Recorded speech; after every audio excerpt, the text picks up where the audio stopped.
Hello friends, welcome to my YouTube channel star Gaurav education. दोस्तों, आज हम इस वीडियो में आपको क्लास 12 जो आपकी हिंदी के इम्पोर्टेंट क्वेश्चंस की सीरीज चल रही थी, आज उसका पार्ट 9 है।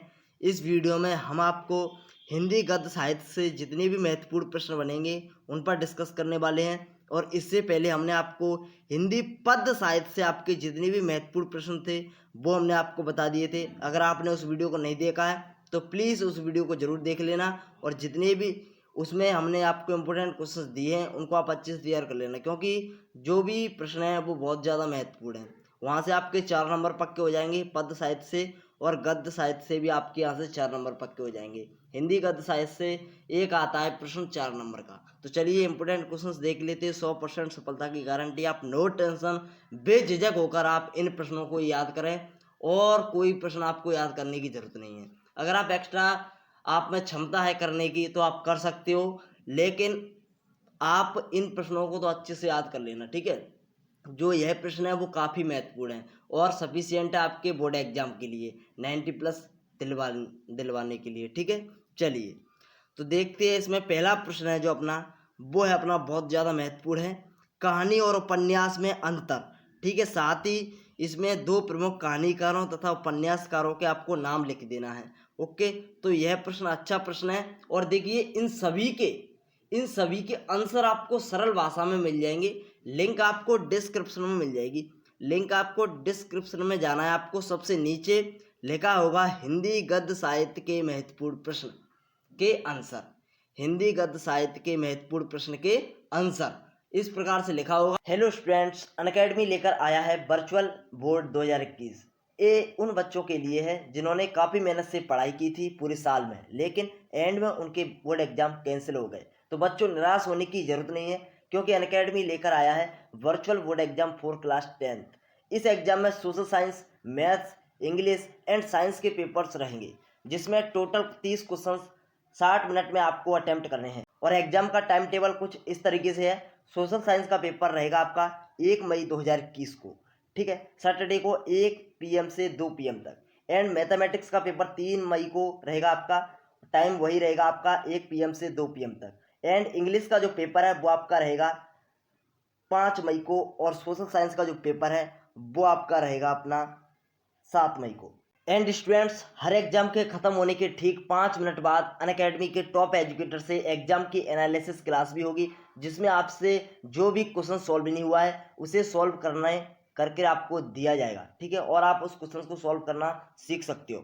एंड स्टूडेंट्स, महत्वपूर्ण बात है कि आपको प्राइज भी दी जाएगी। अगर आपकी रैंक 1st से 5th तक में आती है तो आपको 3 महीने का सब्सक्रिप्शन मिलेगा। एंड यदि आपकी रैंक 6 से 10 तक में आती है तो आपको 1 महीने का सब्सक्रिप्शन मिलेगा। इतना ही नहीं, जो भी लर्नर इवन सिंगल टेस्ट भी अटेम्प्ट कर रहा है उन सबको अनअकैडमी देगा ई सर्टिफिकेट फॉर पार्टिसिपेशन।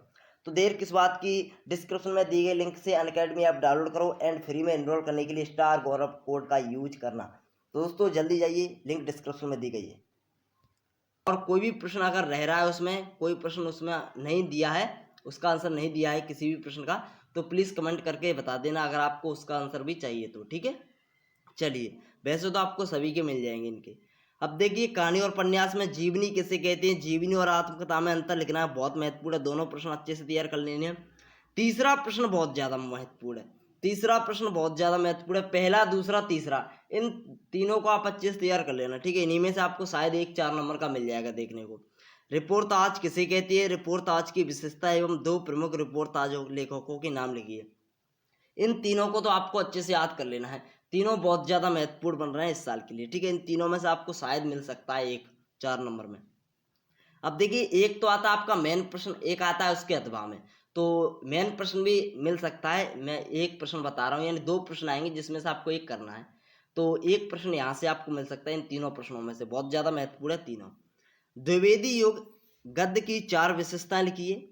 भारतंद युग के निबंध की 4 विशेषता लिखिए, या फिर गद्य की 4 विशेषता, बातें की, ठीक है। इससे पहले वाली वीडियो में हमने आपसे द्विवेदी युग के पद्य की 4 विशेषताएं याद करने को कहा था, और भारतंद युग की पद्य की 4 विशेषताएं वहाँ पर भी महत्वपूर्ण है और यहाँ पर भी महत्वपूर्ण है। अगर बोर्ड एग्जाम में इस प्रकार आ जाता है कि भारतंद युग की 4 विशेषता लिखिए, उसमें बताया नहीं गया है कि निबंध की लिखना है या फिर पद्य की लिखना है या फिर गद्य की लिखना है, बताया नहीं गया है, तो आप किसी की भी लिख सकते हो, ठीक है।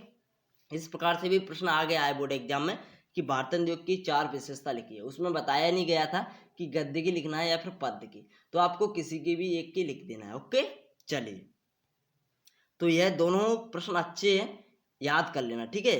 खास करके आपका द्विवेदी योग के गद्य की 4 विशेषता वाला बहुत महत्वपूर्ण है। अगला देख लेते हैं। अगला अपना प्रश्न है, निबंध को गद्य की कसौटी क्यों कहा गया है? निबंध को गद्य की कसौटी क्यों कहा गया है? यह प्रश्न काफी बार बोर्ड एग्जाम में पूछा गया है, अच्छा प्रश्न है, आ सकता है। अगला प्रश्न है, हिंदी में उपन्यास सम्राट किसे कहा गया है? उनके लिखे उपन्यासों के नाम लिखना है ओनली, ठीक है। तो अच्छा प्रश्न है, दोनों ही अच्छे प्रश्न है, छोटे छोटे प्रश्न है, सरल प्रश्न है। एक बार लिंक मैं आपको बता रहा हूँ, डिस्क्रिप्शन में मिल जाएगी, चेक जरूर कर लेना, देख लेना जरूर, ठीक है, उसको, ठीक है। चलिए, अब देखिए, संस्मरण और रेखा चित्र में अंतर लिखिए। यह प्रश्न 2020 में आ चुका है, ठीक है, लेकिन बहुत ज़्यादा महत्वपूर्ण प्रश्न था। हमने 2020 के छात्रों को दिया भी था, यानी जिन्होंने पिछले साल एग्जाम दिए थे उनको हमने यह प्रश्न दिए थे, उन्हीं में से मिल जाते हैं। आप देख लेना, अगर आपको भरोसा नहीं हो रहा है तो देख लेना, ठीक है। तो आपको सिर्फ हमारे दिए हुए इंपोर्टेंट क्वेश्चंस अगर आप अच्छे से याद कर लेते हो तो आप काफ़ी अच्छा स्कोर कर सकते हो बोर्ड एग्जाम में। आप नो टेंशन हैं, आपको बिल्कुल भी ऐसा सोचने की जरूरत नहीं है कि इससे बाहर तो नहीं चला जाएगा, ठीक है। कोई नहीं बाहर जाएगा, एक भी प्रश्न आपका बाहर नहीं जाएगा, आप नो टेंशन रहें, ठीक है। इतना तो एक्सपीरियंस है, ओके। आपको बस विश्वास करना है, विश्वास की जरूरत है। चलिए, तो इस प्रश्न को भी आप याद कर सकते हो। यह प्रश्न अच्छा प्रश्न है, बहुत ज़्यादा बार पूछा जाता है एग्जाम में और 12 बार पूछा गया है। इस प्रश्न को आप अच्छे से याद कर लें। हालांकि यह 2020 में पूछ लिया गया, लेकिन फिर भी पूछा जा सकता है, कोई भरोसा नहीं है। अगला प्रश्न है, शुक्ल युग के निबंधों की 4 विशेषताएं लिखिए। और अगला प्रश्न है, शुक्लोत्तर युग के निबंधों की 4 विशेषता लिखिए। दोनों ही अलग अलग प्रश्न है, अच्छे प्रश्न है, याद करना चाहो कर सकते हो।